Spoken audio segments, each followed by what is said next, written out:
My friends, I want to talk to you today very simply about government. Hey folks, welcome back to another episode of Diplomatic Community. I'm your host, Kelly McFarland, and I want to welcome you to a special series that we're going to be running this year on America at 250, where we're going to be taking a walk through some of the main issues, topics, events, themes of U.S. diplomatic history over the course of the past 250 years. Kicking us off today is a colleague and friend of mine, Kathryn Statler, who is a professor at the University of San Diego, and she's an expert in U.S. foreign policy and U.S. diplomacy during its early years. And I'd also like to plug that Kathryn has a chapter coming out, hopefully sometime towards the end of the year, in a book that I co-edited along with Andy Johns and Brian Etheridge on U.S. post-conflict diplomacy called Shaping a Peaceful World, U.S. Post-Conflict Diplomacy Since 1789. Cambridge University Press is publishing that, and it is in production as we speak, and it should be coming out at the end of the year. And don't worry, we will be plugging it nonstop on the podcast, so this won't be the last time you hear of that. But Kathryn, welcome, and thanks so much for joining us. Thanks, Kelly. That's a lovely introduction, and I appreciate being here and taking the time to talk a little bit about early American revolutionary diplomacy in the early years of the Republic. Yeah, so, there's lots to talk about. And just so folks listening know, we're going to basically, go from the early days of the revolution up until about 1800. I mean, there's, it's hard to find it sort of an end line, but that's what we're going to talk about today briefly. But, to start us off, I want to sort of dive into the time period sort of leading up to the revolution and during the very early parts of the revolution until independence, sort of going up to the model treaty. And you can sort of describe what the model treaty is to folks. But,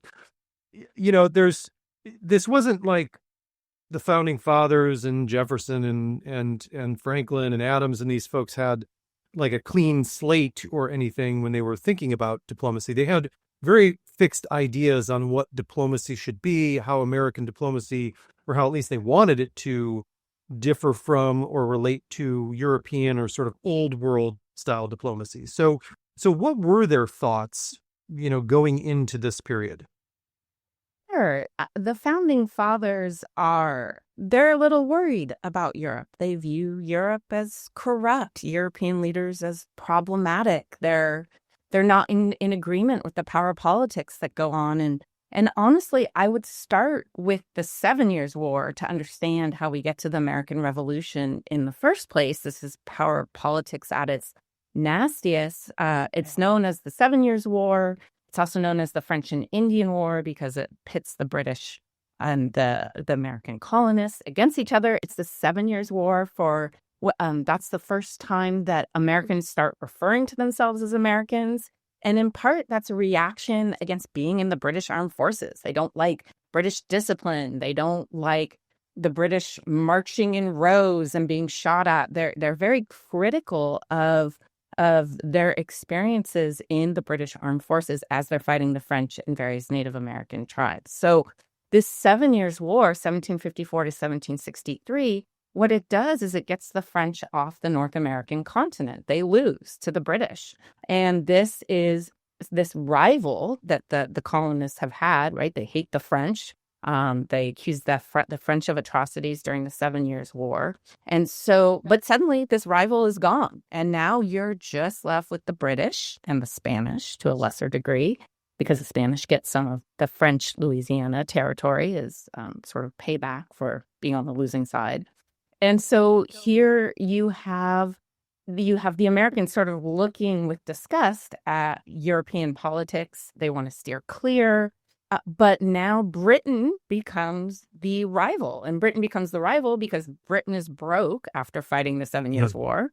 It's got to replenish its coffers. And how are you going to do that? You're going to tax the colonies. And this is where we get that taxation without representation. It's a result of the 7 Years' War.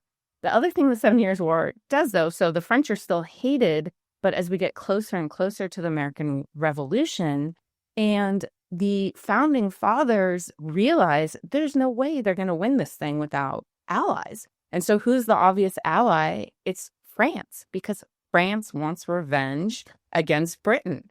And so this is the perfect opportunity. So people like John Adams is so interesting. He's writing in his diary in April and May in 1776, sort of, he's devising this idea of a model treaty that what we can do is persuade the French to our side, perhaps, with a commercial agreement. So not a military alliance, but a commercial agreement that American trade will be so enticing that the French will come to the American side. And so it's really John Adams who writes this model treaty. I would argue it's pretty much in place by September of 1776. They're seeing this as a way to try to entice the French.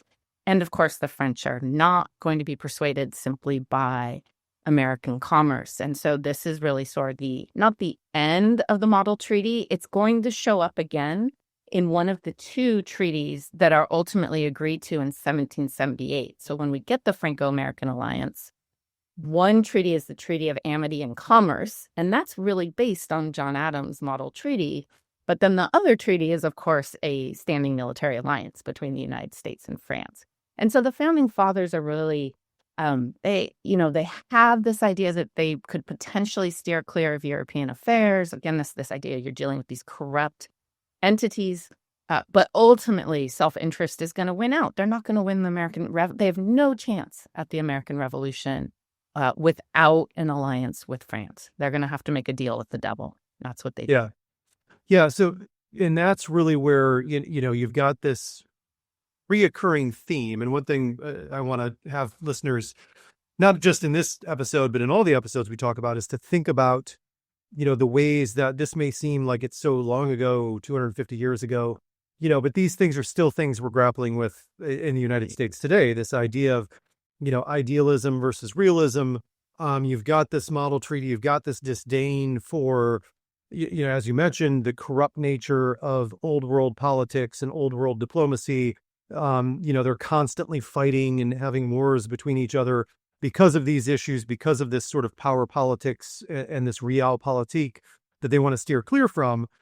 And, that's what you're seeing through Adams, is this new sort of diplomacy that maybe we can start something new here. But as you say, reality smacks them in the face.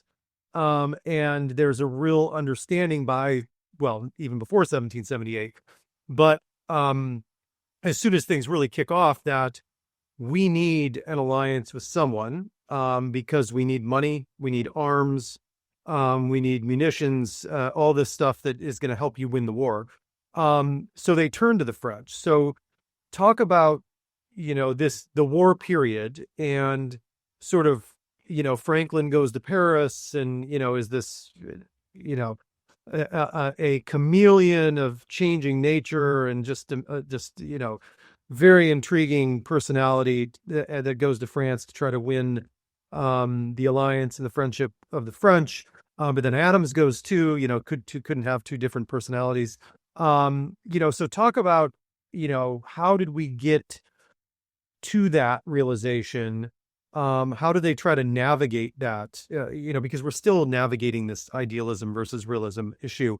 And then what role did the French play throughout, and the Spanish to a lesser extent, throughout this, 1778 to 1783 period till the end of the war? Okay, Kelly, that's a giant question. It is. Sorry. There's so many things we can talk about here. So I'm gonna back it up to the first part and Benjamin Franklin, because Benjamin Franklin is really the antithesis of John Adams. He's so practical. He is so shrewd. He's brilliant. He's certainly, I would say, he's America's first public diplomat, cultural diplomat, whatever you want to call him. First marketing genius. I mean, he sells America to France. He sells it to the government. He sells it to the public. He presents himself as this down-to-earth, noble revolutionary. He's got these universalist values. He's got a scientific reputation. He's got folksy charm. he's absolutely brilliant, and Got he the hat, understands. He's got the beaver hat instead of the wig. He's got the homespun brown clothing. He's just absolutely brilliant. And so he represents everything that France wants to believe about the Americans and why they should support the Americans. So going back to your point about this kind of more idealist trend versus realist trend, he cloaks himself in American idealism. Look how simple I am. I'm Jean-Jacques Rousseau's noble farmer. The French just eat this up. They absolutely love him. He's invited everywhere. There are paintings, there's sculptures of Benjamin Franklin. It's just unbelievable. He's a superstar, I would say, in Paris. And he's so brilliant because he seduces rather than begs, right? He's looking to seduce the French. He sort of he talks up his virtue, his tolerance, the importance of liberty. And again, but he tries to present himself as this very simple but very virtuous American. But really what he's doing here is he's trying to figure out a way to get the French government, and in particular the French foreign minister, the Comte de Vergennes, and Louis XVI. He's figuring out, how can I get more money from them? How can we get an actual military alliance, which John Adams is still resisting? So this is a really big deal here. He does succeed in convincing the French government that yes, he's helped by a lot of other people, including the Marquis de Lafayette, my favorite. But Benjamin Franklin's working the French government. The Marquis de Lafayette goes to the colonies, but let's say the United States, because it's 1777 by the time he gets to the United States. And he works the Americans, and his exploits get back to the French government. And so between the two of them, there's this idea that the United States might actually be in the running here to get independence from the British. The Battle of Saratoga in October 17th, 1777, the fact that the Americans actually win that battle. They win the battle, though, because they've been getting secret French aid. So really, from the very beginning of the Revolution, 1775, you have this committee of secret correspondence that goes out to other capitals looking for aid. And the French government, through the playwright Beaumarchais, sets up a fake trading company, Roderick Ordales and Company. And the French government funnels millions of dollars to the United States through this dummy corporation. And because of that, you have French money flooding into the United States. But the United States is able to buy arms and ammunition, which they use. It's about 90% of the arms and ammunition that are used at the Battle of Saratoga come from the French. So the French are secretly, they're not quite ready to do an open alliance. That's not going to come until 1778. But there's enough progress during the American Revolution that the Comte de Vergennes says, yeah, this is actually something we think we can do. And boy, we can really stick it to the British as a result, right? It's all about revenge for the French government there.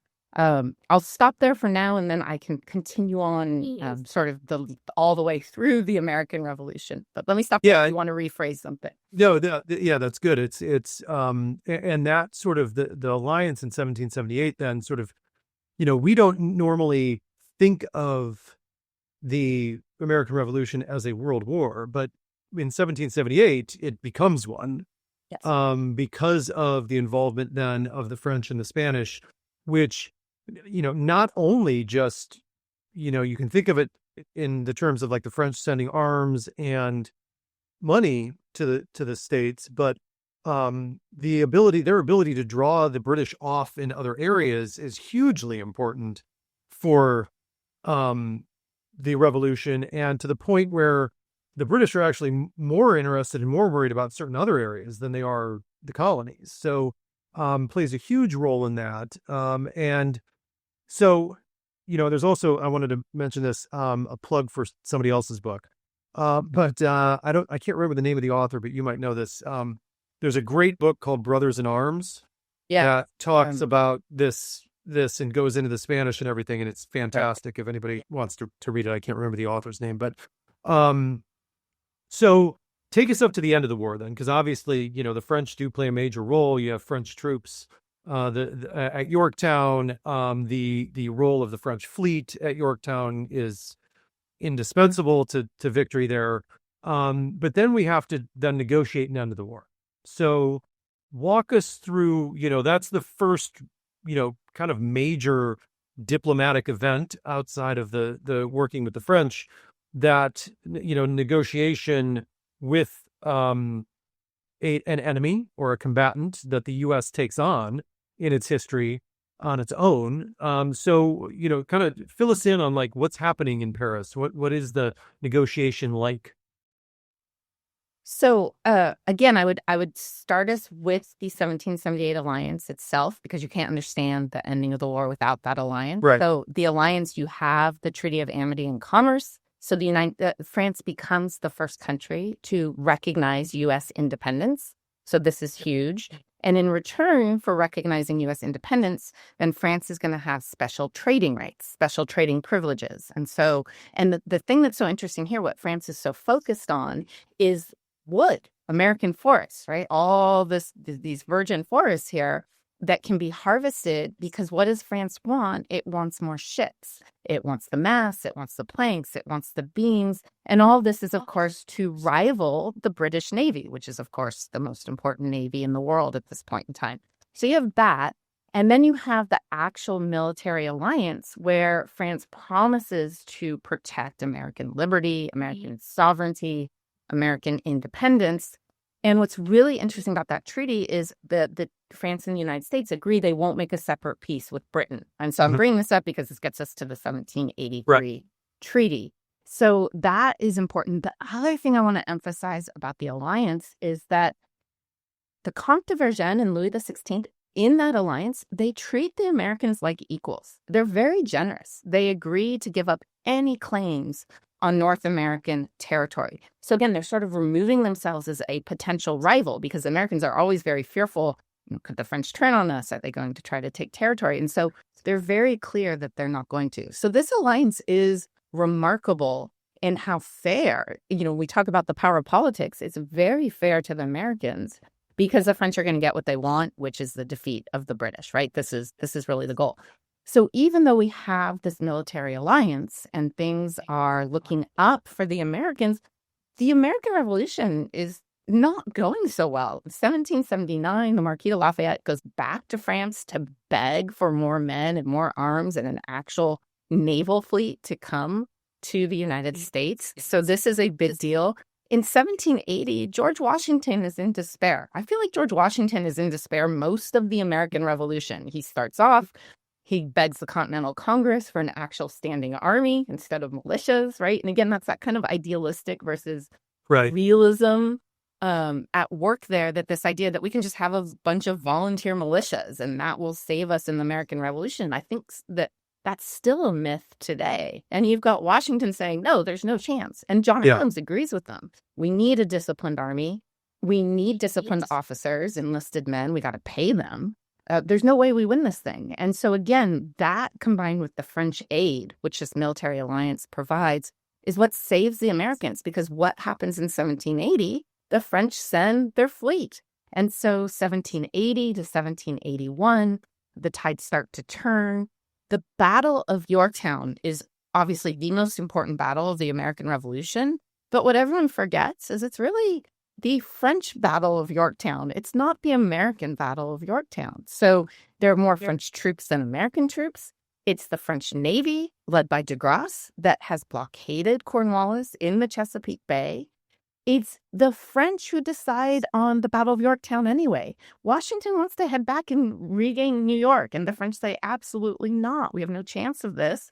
We have this opportunity to take out the British fleet and the Cornwallis at Chesapeake. So why not do that? And so it's French engineers who, sort of organize the siege of Yorktown. So it really should be called the French Battle of Yorktown. So that win in 1781, completely due to the French.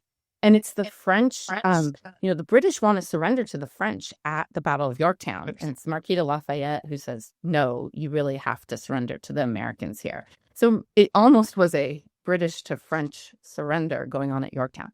So because of that battle, you now have the possibility for negotiations. And so Britain sees the writing on the wall. It doesn't want to continue. There's a sort of how much more are we going to sink into these battles? And so we get a peace process going. And I think where a lot of the focus is in the scholarship as well, ultimately the Americans start negotiating separately with the British, and the French start negotiating separately to get to the 1783 Paris Peace Treaty. And so much is made of that, and sort of John Adams and Benjamin Franklin disagreeing on how, again, this treaty should go, should the French be informed. But the Americans are informing the French. Vergennes knows exactly what's going on during those Paris peace, during the various peace negotiations. And so this treaty that emerges that does guarantee American independence, Vergennes has given his okay on it, even though it's sort of set up as a separate piece. So with that treaty, the French get their revenge. The Americans are independent. The French have essentially a most favored nation trade status with the Americans, which they see as vital.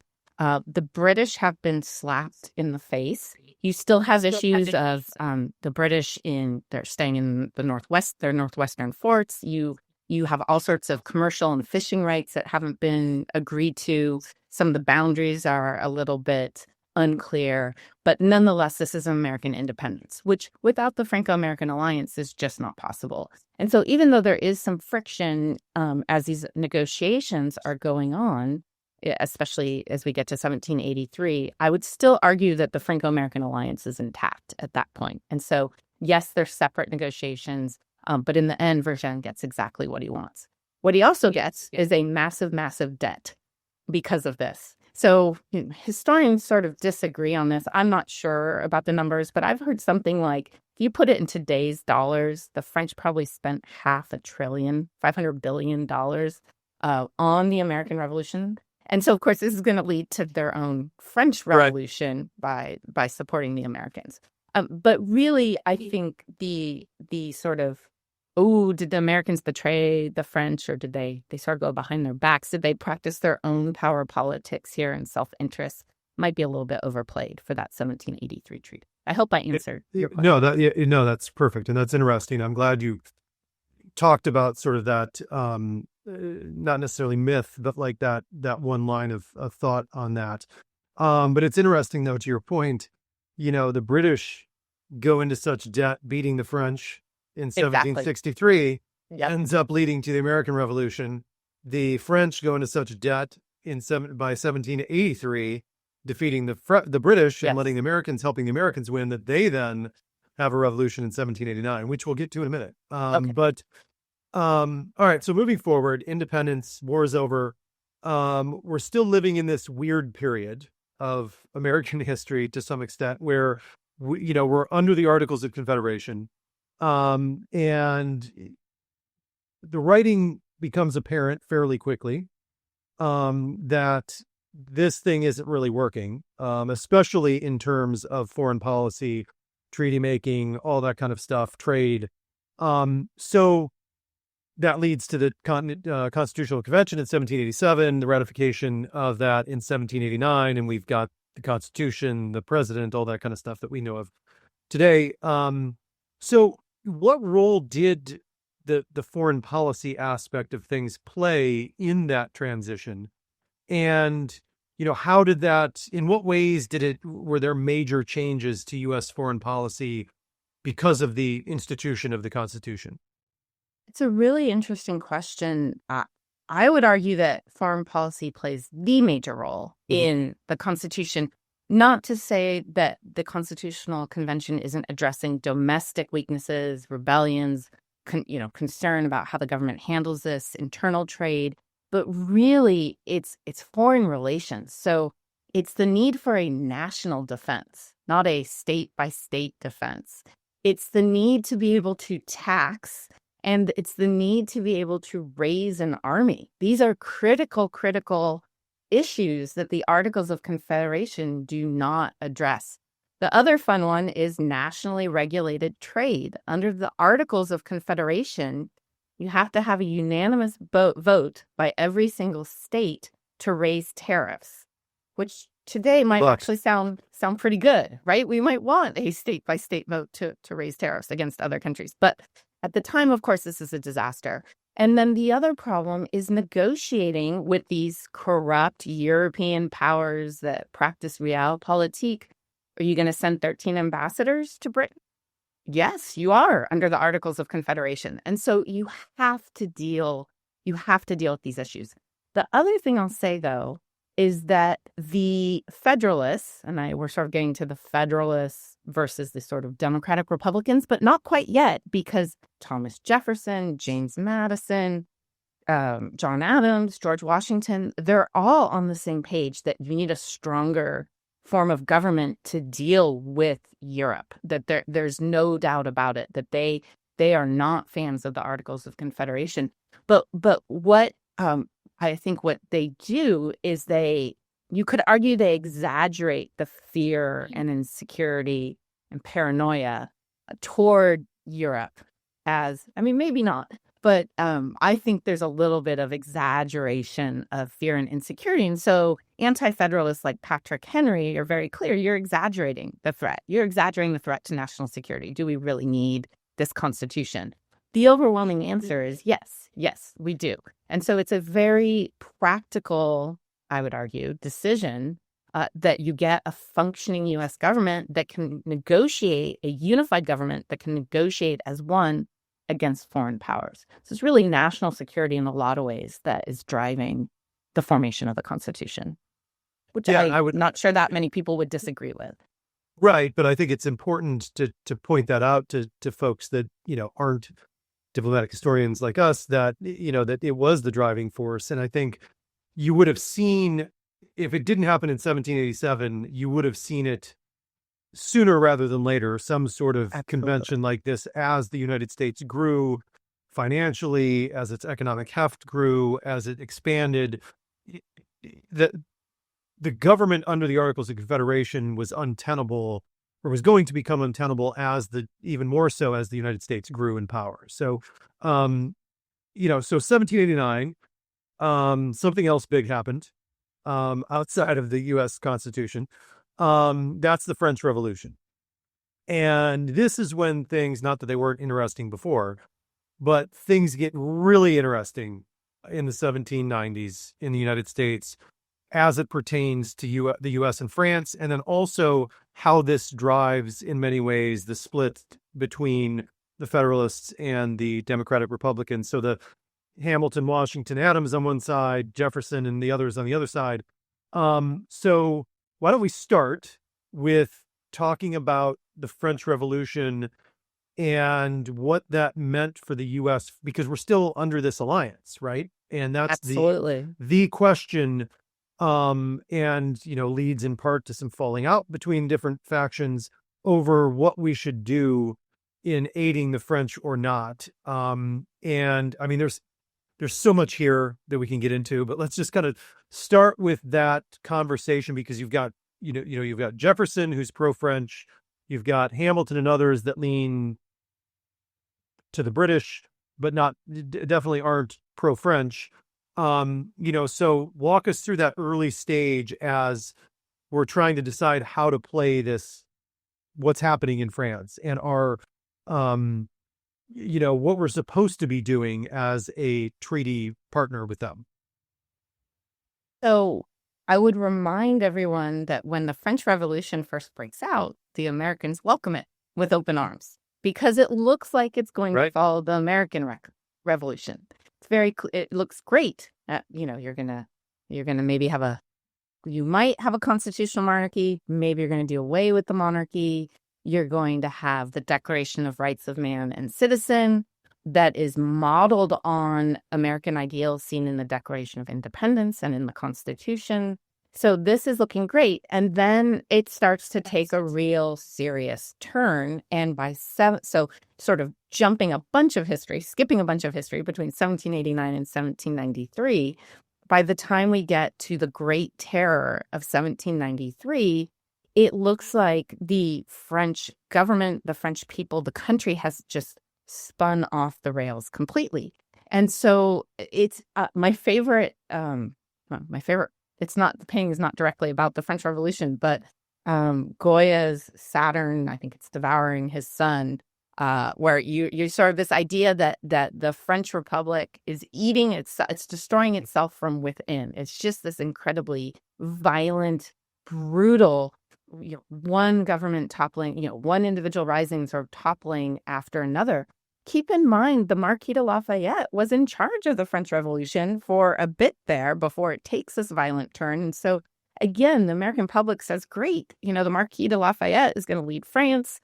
It just as we made it out of the American Revolution, we'll get this republic. And then, no, we end up in this bloody terror in 1793. So in 1793, this is where I think you see that factionalism in the United States it becomes so apparent. What are we going to do with the French Revolution? I mean, the American leadership really has no idea. And so Washington, sort of helped by John Adams and Hamilton, I think they sort of feel we have no choice but to issue the Neutrality Proclamation, right? So we are going to remain neutral, which is pretty shocking when you think about the Franco-American Alliance that is still in force. So it's the first standing alliance during, I'm going to put this in quotes, during peacetime. But it is a standing alliance. And so in theory, the Americans would be supporting the French Revolution, except that alliance was made with Louis XVI. And so maybe not.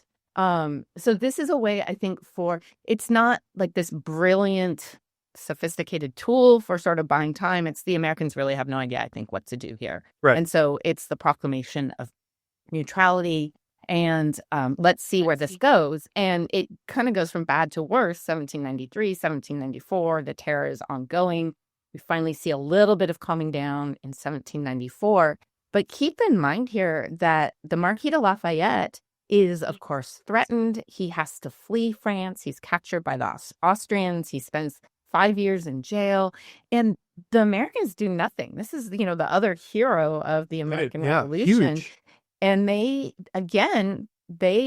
sort of leave him to rot in prison. Interestingly, the one place where they do make a move is his wife, Adrienne, is in danger of being guillotined. And so that you do see American officials step in at that point and threaten the French government. If you guillotine her, the alliance is over. It's very interesting. So she eventually leaves the country. She joins her husband in prison in Austria. But this gives you an idea of how much the Franco-American Alliance is sort of falling apart here, I would say. And then from there, you get that continued factionalism that people like Washington and Adams and Hamilton say, we've lost our ally here. We can't really, we need to kind of steer clear of France. Whereas people like Jefferson and Madison, as the Great Terror sort of comes down, they say, no, look, we can still work with France. Meanwhile, the alliance is still in effect. So even though the Americans have declared neutrality, the Franco-American Alliance is not going to be officially dissolved until 1800, even though we have all sorts of problems going on between the two countries in that time. Right. Yeah. And the neutrality statement is sort of, they're trying to walk this line because, and I think it's important to note, as you say, sometimes this has been thought of as like an isolationist sentimentality or something, but it's literally, they don't know what to do. Like, they don't want to get involved in this mess. It's a nightmare by 1793 in France. And they don't want to get drug into something that is what it is at that point. But on the flip side, you talk about this is where you really start to see the factionalism coming out. At the same time, you've also got negotiations going on with the British. And what also, puts another log on this fire of factionalism is the Jay Treaty that is sort of not seen as really great for the United States. But it comes out of that. And then you also have the XYZ affair later in the 1790s. And basically, fighting between the U.S. and the French in some instances. So what is the importance in the flip side of that Jay Treaty and what's going on with our relationship with Britain here? Because that sort of speaks more to the Hamiltonian Adams sort of faction in this. is you're saying, yes, so let's talk about the John Jay Treaty first in 1795, and then I would also mention George Washington's farewell address in 1796, and then the XYZ affair and this sort of quasi-war that the United States and France get into. So the Jay's Treaty is really interesting. So the British and the French in the 1790s, because of course the French Revolution has spilled out into all of Europe. So France is at war with most of Europe in the 1790s. And one of the ways you're going to fight this war is at sea, and you're going to attack each other's ships. You're going to attack any trade that's coming through. And so, of course, the poor Americans, and this idea of a nation of merchants and free trade and neutrality rights goes out the window. And so both the French and the British are attacking American shipping. What the British are doing, the French do it a little bit, but the British far more. The British are also impressing Americans when they attack these ships. And what that means is the British say, oh, you're speaking with an English accent. You're English rather than American. We're going to go ahead and take you onto our British ship, and you're going into the British Navy. Yeah, it's worth noting too that in not necessarily in Britain's defense here, but there were a lot of deserters from the British Navy. Being in the British Navy was not a fun job if you were like a low man on the totem pole here. So they probably did impress people that had, these weren't all just innocent Americans. But this is a major issue, and one we'll talk about again because it's still going on and is one of the causes of the War of 1812. But anyways, I'll let you keep going there.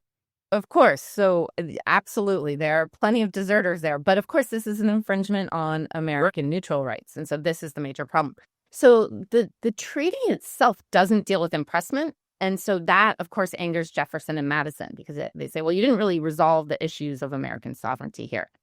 What it does do is the British agree to evacuate their northwestern forts that they're still holding in the United States.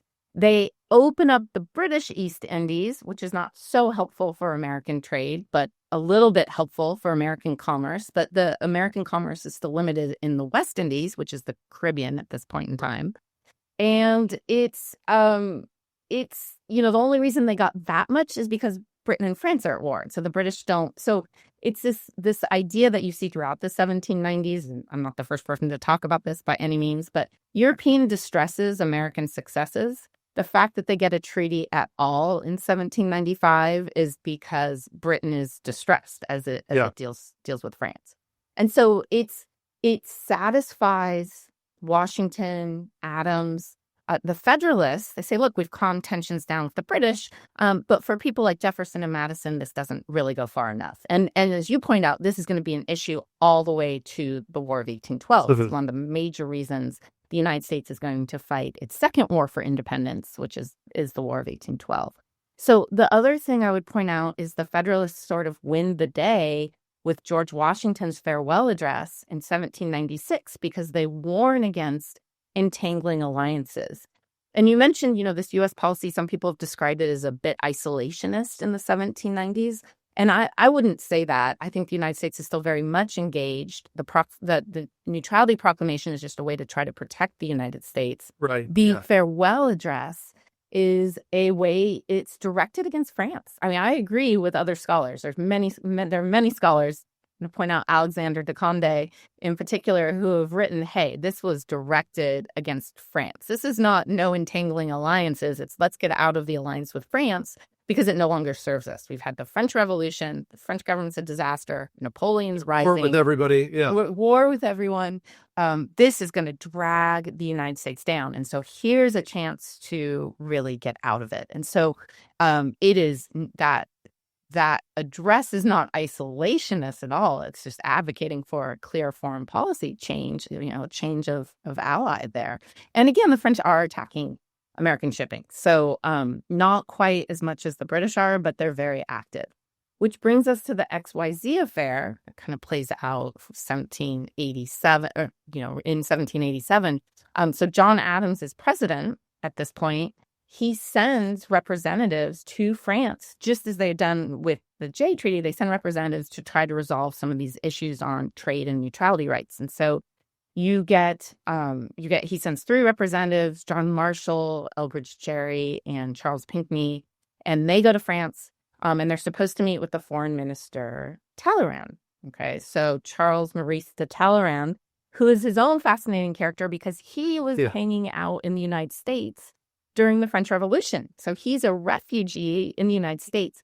He doesn't feel that well treated by the Americans while he's here during the French Revolution, early stages of the French Revolution.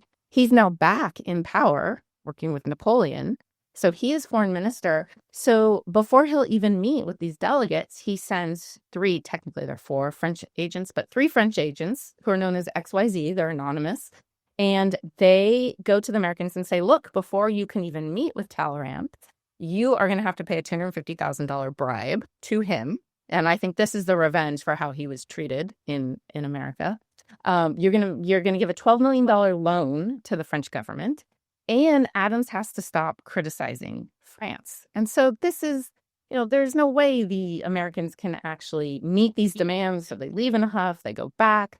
And here I have to give credit to John Adams because he does not go for, okay, well, we're going to war with France. He actually tries to calm tensions a little bit here.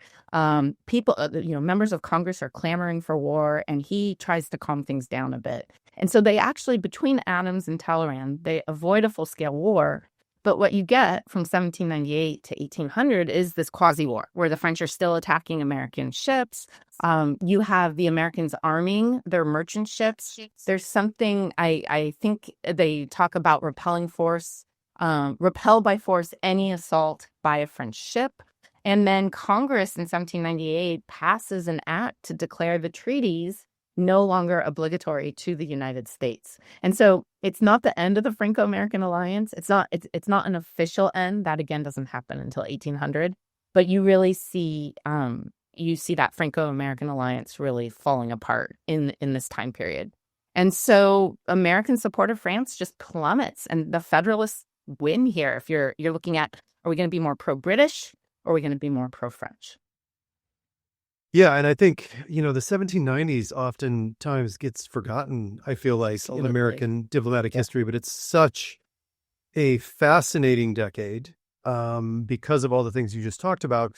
But, and we'll end on this question and this discussion, but it's not only is it fascinating, but it's also so important because this is sort of that, that Federalist, Democratic Republican sort of Hamiltonian Jeffersonian mindset faction there, that divide is something that, has echoed down since then. So so basically, what are those ideologies or themes within those different sides, and how is that sort of played out?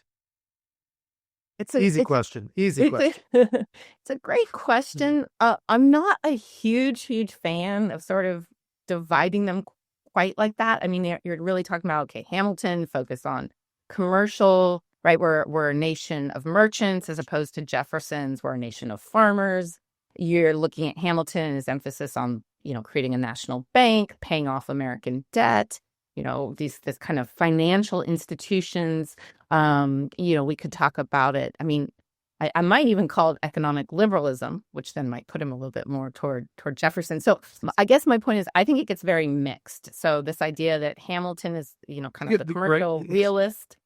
Yeah, history's muddy. So there, let's not pigeonhole these guys. That's right. So then, what is that legacy of the 1790s then, I guess? Yeah. So, I mean, Hamilton, I think, does set the United States on I'm going to say financially responsible course. He is focused on, trade and neutrality rights and how do we preserve this. Jefferson, this idea that, he gets called an expansionist a bit. And I think we then can jump to if we want to talk about the Louisiana Purchase, because, of course, we've left out Spain quite a bit in this conversation. But Spain, of course, the United States is very worried about Spain as well. You have the Spanish controlling the Louisiana territory. And then as Napoleon sort of expands, he starts to make his moves on Haiti. It doesn't go that well. He's looking to maybe take the Louisiana territory. back from Spain. And this has been an ongoing kind of underlying French threat for a while here. And so there's a couple things. And before we get to the Louisiana Purchase, in 1795, we get the Pinckney Treaty. So this is Charles Pinckney, so the other Pinckney brother. It's Thomas Pinckney. Charles Pinckney is one of the U.S. representatives sent to France for the XYZ affair. So Thomas Pinckney, his brother, negotiates with Spain, and he gets the unrestricted navigation of the Mississippi River. The Americans can do free deposit of goods at New Orleans. We get the northern boundary of Florida set at the 31st parallel. The Spanish promised not to incite Native Americans. And so it looks like, we're under control with respect to New Orleans and navigation on the Mississippi River. Then we get Napoleon, who's looking at Haiti, he's looking at Louisiana. It doesn't go well, and he decides, I have to sell. And so here we get the biggest American land grab in its history. The United States doubles its size, right? It's 828,000 square miles, I think. I think that comes out to it's $15 million total. So I think that's about 4 cents a mile there. I mean, it's impressive. Pretty good deal. It's a really good deal. But here's the interesting thing, and this gets at the Hamilton-Jefferson divide, is that there's nothing in the Constitution about purchasing land.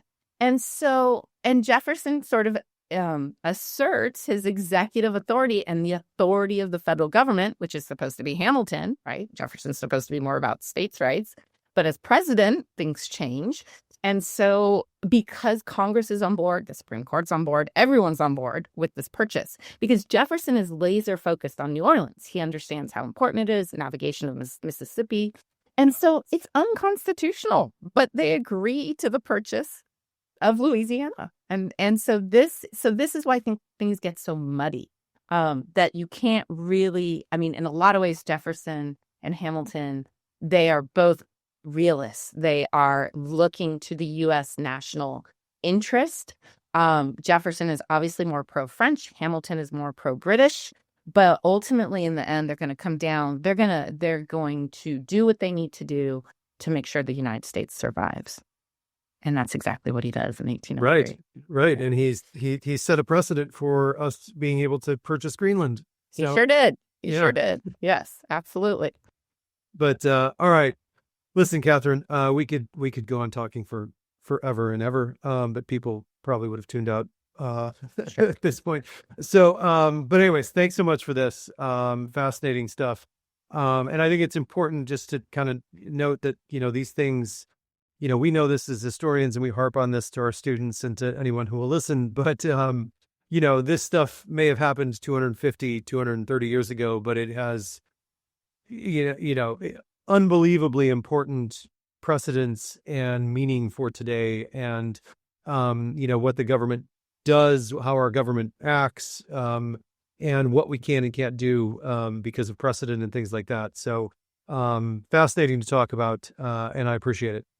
Sure. If I can leave us with one thought, and since we talked a lot about entangling alliances and the Franco-American Alliance is the United States' first standing military alliance. It's on my mind a lot these days as we think about NATO.